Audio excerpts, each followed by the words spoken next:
Five,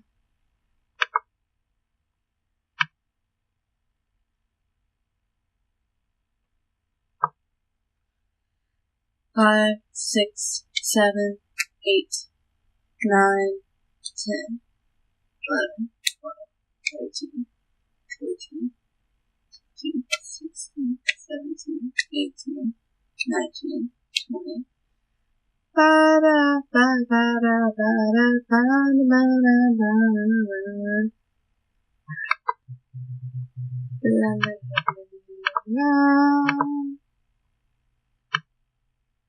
Okay.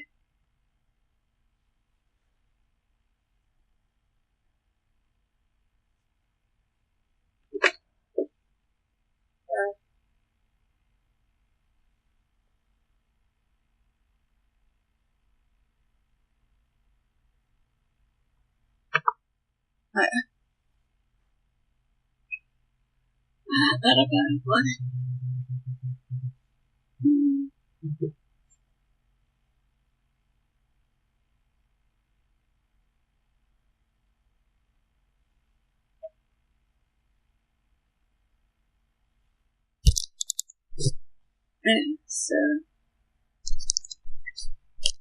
hello, Internet.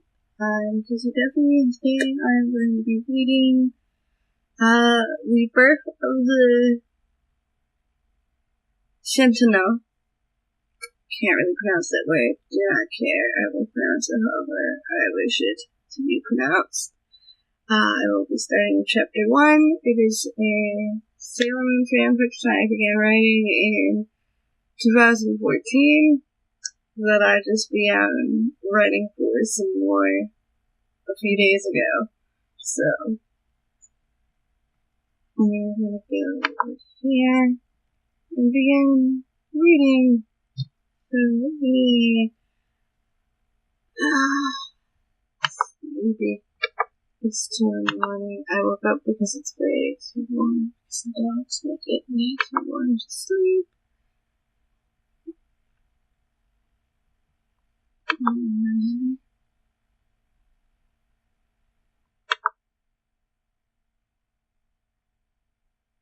So we're gonna start with chapter 1 of this. I reread all of this earlier this week, on the train. So let's begin. Usagi sat down on her bed. She was brushing her hair as she looked for her TV remote. She had a long day at school and wanted to relax. She found the remote on her nightstand and flicked on the TV. It was on the music channel. Not in the mood to watch the same old videos of the three lights, she clicked to a different channel and kept clicking until a huge picture of Jadeite filled the screen. She yelped as she dropped the remote. She caught her breath after realizing it was just a picture. Then she read the headline across the screen. Several disappearances linked to Dark Agency. She picked the remote up off the floor and turned up the volume so she could hear.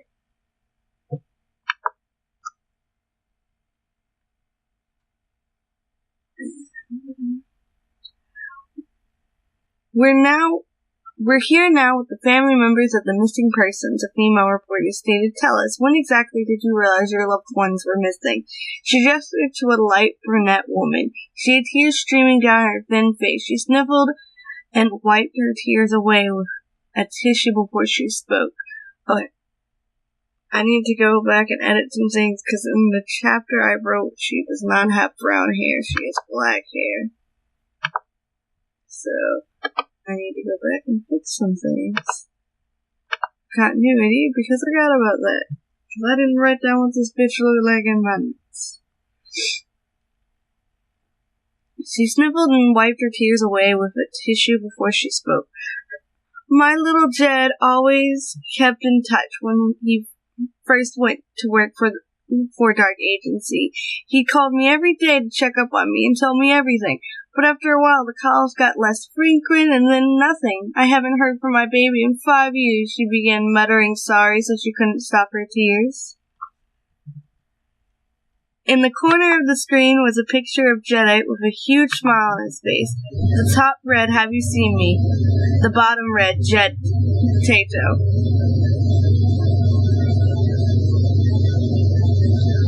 Usagi gulped as she realized that the Shitennou had been reborn with families, just as she and the others had. Only difference was, they were with their families. The Shitennou's families were fearing the worst.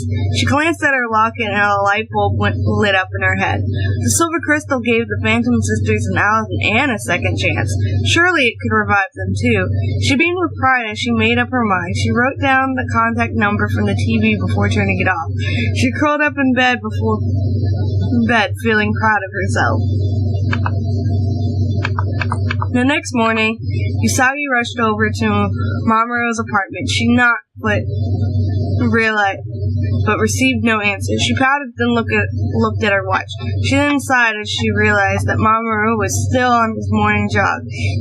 He would be back in a few minutes. She resigned herself to leaning against his door.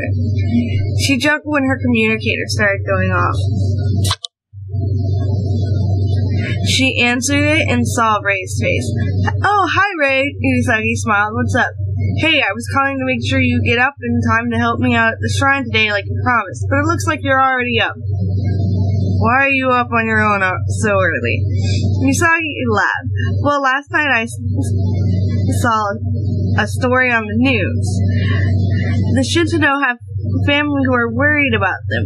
I think it's unfair for us to be with our families and for them to be stuck as rocks. So I came to Momo's place to see if I can't revive them with the silver crystal." She beamed with pride. "But Momo-chan isn't back from his morning jog yet," she added with a pout. Ray stood there motionless for a moment as what Usagi said sank in. "You're going to what?" "Usagi, are you crazy? They tried to kill us.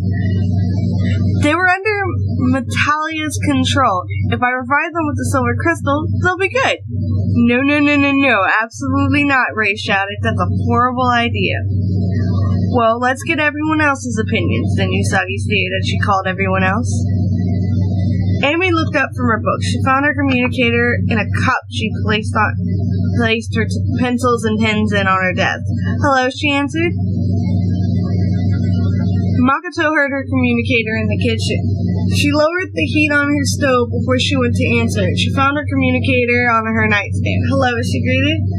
Minako jolted up in the vet's office. The doctor gave her a confused look. She had brought Artemis and Luna in for a checkup.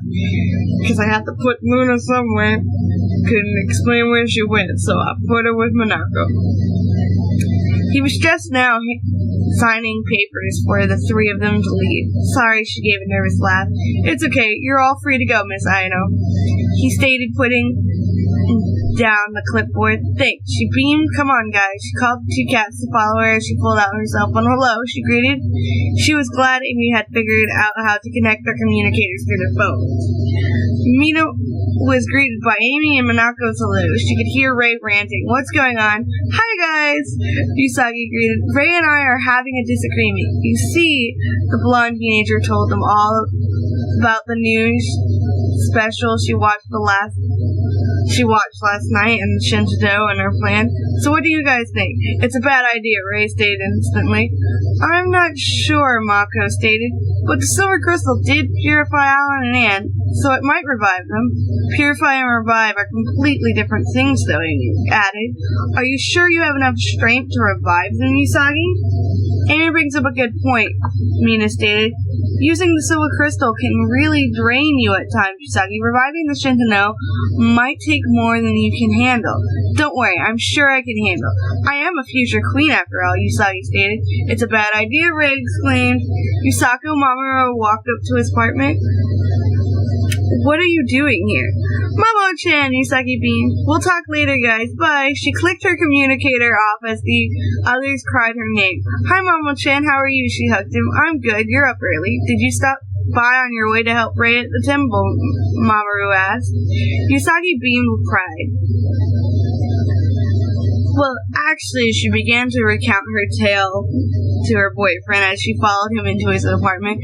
Mamoru began making tea as she told him about her plans. Mamoru handed her a cup of tea. "I understand how you feel, Usako, but are you sure you can revive them?" "Of course," Usagi stated. "As long as you're here with me, I'm sure I can do it." Mamoru chuckled at her optimism. So come on, Mamoru, and let's get this done. Usagi ordered as she gulped down her tea. Mamoru put his cup on the table as he stood. He kept the Shitennou in his study. "Hey guys, are you up?" he asked as he entered. The four Shitennou appeared before him above the rock forms. "Hello, Prince Edamon," they greeted Princess Serenity. They added as they noticed the blonde peeking her head into the room. She gave a smile and a wave as she shuffled so she stood next to her boyfriend. "Is there something you'd like our advice on, Your Highness?" Kunzite asked. "No, actually, Usagi wanted to talk to you guys," Mamoru stated. Usako, he gestured for her to speak by bobbing his head. Usagi gave a smile as she tried and failed at swallowing her nervousness. "Hey guys," she gave a nervous laugh. "Hello, Princess Serenity," they greeted again with a bow. "So yeah, listen," she began speaking rapidly. "Last night I saw this news special about missing people, and it turns out you guys were reborn in families just like us, and your families are looking for you. They're really worried, so I came up with a way to fix it. I'm going to use the silver crystal to revive you guys, or at least try to. But I'm sure I can do it." The four Shitennou stood stunned for a minute. They each exchanged looks. Kunzite looked stoic as always. Nephilim looked like he was contemplating it. Jedi looked nervous and uncertain, and he was trying to not let it show. Suicide was the most concerned. He stuck his pinky in his mouth as he looked at Kunzite for guidance, because that was a weird little quirk I gave him. That's something he does when... whatever. This is just a thing Suicide does in my fanfiction. Don't know why. Just is. After a few moments of silence, Suicide spoke up with a sad expression. "I don't think you can do it." He was court and blunt, but his green eyes looked sad. "Suicide," Kunzite hissed at him. "What, you're thinking it too?" Suicide crossed his arms and pouted. "I'm just stating it because you won't." Before Kunzite could reprimand the youngest Shitennou, Nephilim spoke. "Suicide is right, Princess Serenity. Our bodies were destroyed and turned into rocks. I doubt you could bring us back." "Nephilim does bring up a good point," Jedi nodded. "If you revived us with the silver crystal, you'll be really weak, and even then we might not even be revived." "I agree with the others," Kunzite added. "It's far too dangerous. We're content to stay as rocks and serve our friends." Usagi deflated a little. "Pessimistic bunch, aren't they?" she thought to herself. Suicide had put his pinky back in his mouth. He wanted it to work. He missed having an actual body in life.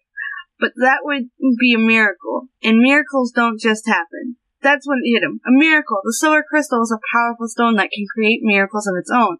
But the golden crystal had similar properties too. If they can bind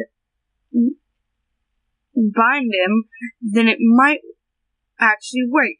But they should do a small test first. Suicide's eyes scanned the room. Perfect. Everyone stared at Brunette and clapped his hands together and cried, "I've got it," with glee. "What have you got, Suicide?" Mamoru asked, arching a brow at him. Looked around and saw that everyone was staring at him. He gave a nervous smile.